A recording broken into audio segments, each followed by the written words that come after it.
Today I'm going to show you how to make a superfood that will outlast you. It's inexpensive, needs no refrigeration, and it should definitely make its way into your pantry. The food's called hardtack, and it was extremely popular during the Civil War. Huge amounts of hardtack were made for both the Union and the Confederate troops. Now, the national supply of hardtack was never totally consumed, even though it's all our soldiers had to eat for days on end. So it was put into storage.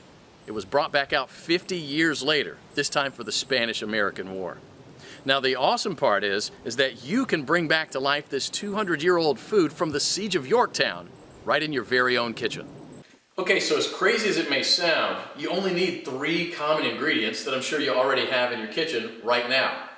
You need 2 1/4 cups of flour, a half pint or a cup of water, and a half tablespoon of salt. Go ahead and preheat your oven to 350 degrees.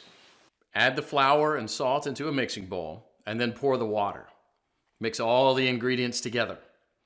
Use extra flour if necessary to make sure the dough is no longer sticky, but be careful not to make the dough too dry.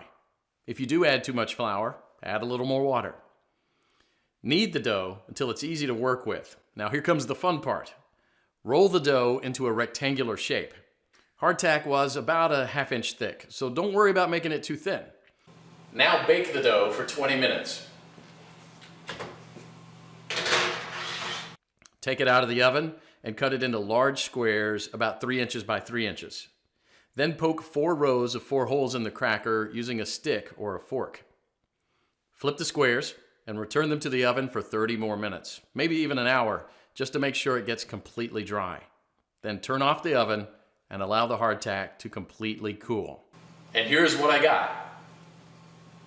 I found this simple but useful recipe among many other survival things we've lost to history in this book.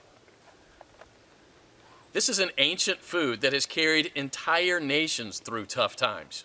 If you follow the recipe and store your hardtack properly, there's no doubt these biscuits will do the same for you and your family.